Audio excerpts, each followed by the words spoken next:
The bedroom that beat the Hilton. In October 2007, two broke roommates in San Francisco couldn't afford their rent. Chesky and Joe Gebbia had a crazy idea: inflate 3 air mattresses in their living room and rent them out to conference attendees who couldn't find hotel rooms. They called it Air Bed and Breakfast, charged $80 a night, and threw in homemade breakfast. Those first 3 guests had no idea they were sleeping on the foundation of a company that would obliterate the most established industry in human history. Within 15 years, Airbnb would offer more rooms than Marriott, Hilton, Intercontinental, Wyndham, and Choice hotels combined, while owning exactly 0 buildings. But this isn't just a story about disruption. This is about how 2 guys with air mattresses didn't just compete with hotels. They made the entire concept obsolete. The hotel industry in 2008 was bulletproof, or so it seemed. For over a century, hospitality had operated on a simple principle. Travelers needed a place to sleep, and hotels provided standardized rooms in standardized buildings with standardized service. Hilton had been perfecting this formula since 1919, growing to 3,600 properties worldwide. Marriott controlled 3,700 hotels across 74 countries. The entire industry generated $550 billion annually and employed millions of people in a business model that seemed unshakable. Hotels owned or leased every room they operated, maintained massive staffs, and built their empires on prime real estate in city centers and along highways. The biggest threat they faced was each other, competing on amenities, loyalty programs, and location. Nobody in the mahogany-paneled boardrooms of these hospitality giants was worried about a couple of guys renting air mattresses. Chesky and Gebbia's first attempt was almost laughable. They made $1,000 during the 2008 Democratic National Convention by renting those air mattresses, but they burned through their profits trying to build a proper website. When the 2008 financial crisis hit, venture capitalists wouldn't touch their idea with a 10-foot pole. One investor told them, "You guys are trying to get people to sleep in strangers' homes?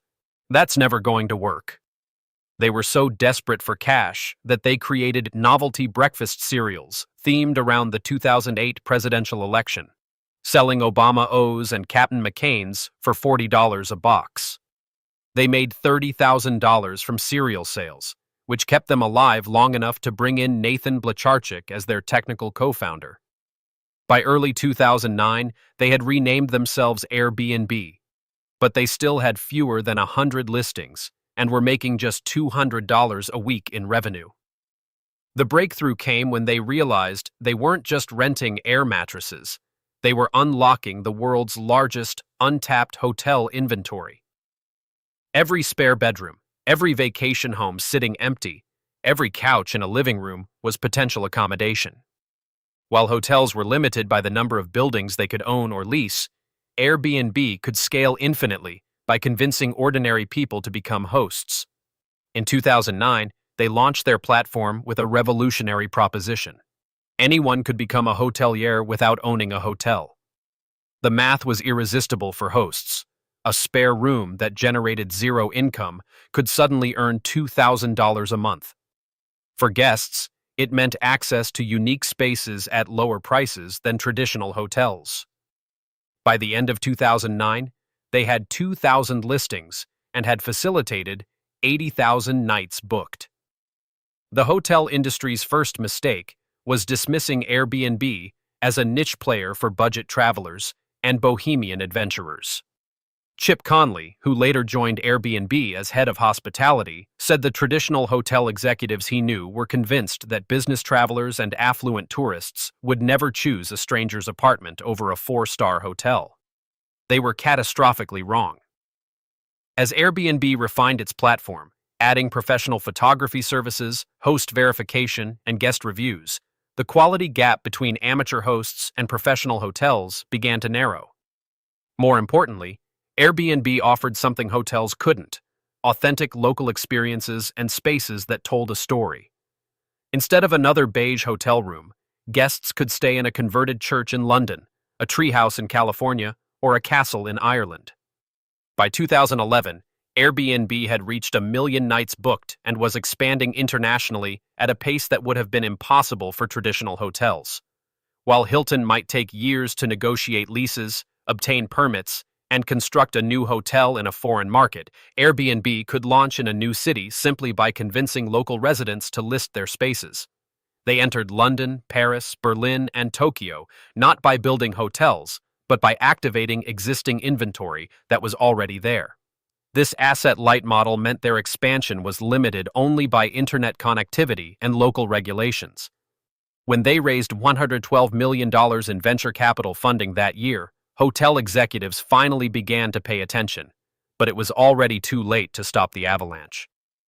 The numbers from Airbnb's explosive growth tell the story of an entire industry being rewritten in real time. By 2012, they had 4 million nights booked. By 2013, that number hit 10 million. In 2014, they crossed 20 million nights and were operating in 34,000 cities across 190 countries. Traditional hotel chains, meanwhile, were still thinking in terms of individual properties and regional markets. Marriott's aggressive expansion in the 2010s added about 100,000 rooms per year, which sounds impressive until you realize Airbnb was adding that many listings every few months without spending a dime on construction or real estate acquisition. The platform effect was devastating to traditional hospitality. Every new host made the platform more valuable to guests, and every new guest made it more valuable to potential hosts. The hotel industry's response was a masterclass in how not to handle disruption. Instead of adapting their business model, major chains initially tried to compete on Airbnb's terms by launching their own home-sharing platforms. Marriott created Homes and Villas, Hyatt launched its own vacation rental business, and Accor acquired One Fine Stay, a luxury home-sharing service. But these efforts failed because they fundamentally misunderstood what made Airbnb successful. It wasn't just about offering alternative accommodations. It was about creating a two-sided marketplace where millions of hosts had incentives to provide great experiences, and millions of guests generated the reviews and data that made the platform increasingly intelligent and trustworthy. Hotels couldn't replicate this network effect because they didn't control the supply side of the equation. As Airbnb matured, it began attacking hotels' most profitable segments with surgical precision. Business travelers, once considered the exclusive domain of major hotel chains, started choosing Airbnb apartments for longer stays and international trips. The company launched Airbnb for Business in 2014, adding expense reporting, centralized billing, and other corporate travel features. Luxury travelers were drawn to Airbnb's high-end offerings, which often provided more space and unique amenities at lower prices than five-star hotels. Families discovered they could rent entire homes with kitchens and multiple bedrooms for less than they'd spend on adjoining hotel rooms. By 2015, Airbnb was handling 40 million guest arrivals annually and was valued at $25.5 billion, making it worth more than Hyatt Hotels Corporation. The COVID-19 pandemic should have been Airbnb's moment of vulnerability, but instead it became their moment of total victory over traditional hotels. When travel restrictions and health concerns devastated the hospitality industry in 2020, hotels faced a nightmare scenario: massive overhead costs with near-zero occupancy. They still had to pay rent, maintain properties, and employ skeleton staff even when their buildings sat empty. Airbnb hosts, by contrast, could simply take their listings offline and wait out the storm without bleeding cash on operations. When travel resumed, it was different. People wanted private spaces, longer stays, and destinations outside major cities. Airbnb was perfectly positioned for this new reality, while hotels were stuck with inventory in business districts and tourist centers that remained depressed for years.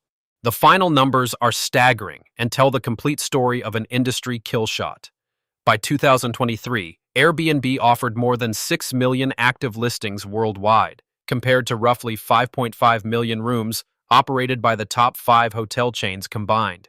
They facilitated over 900 million nights booked, generated $8.4 billion in revenue, and achieved a market capitalization that peaked at over $130 billion. But the real devastation is visible in what didn't happen. the hotels that were never built, the real estate investments that became obsolete overnight, and the fundamental shift in how people think about travel accommodation. Entire categories of hotel development stopped making economic sense when travelers could choose from millions of unique spaces instead of standardized rooms.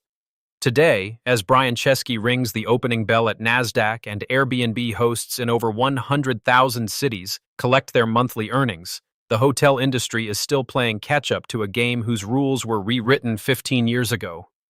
The bedroom that beat the Hilton wasn't just about cheaper prices or unique spaces. It was about recognizing that the world's largest hotel company would be the one that owned no hotels at all. In the end, Chesky and Gebbia didn't just disrupt the hotel industry. They proved that the most powerful business models are the ones that turn everyone into your business partner. Those 3 air mattresses in a San Francisco apartment weren't just the beginning of a company. They were the end of an era where hospitality required buildings and the beginning of an age where every home could be a hotel.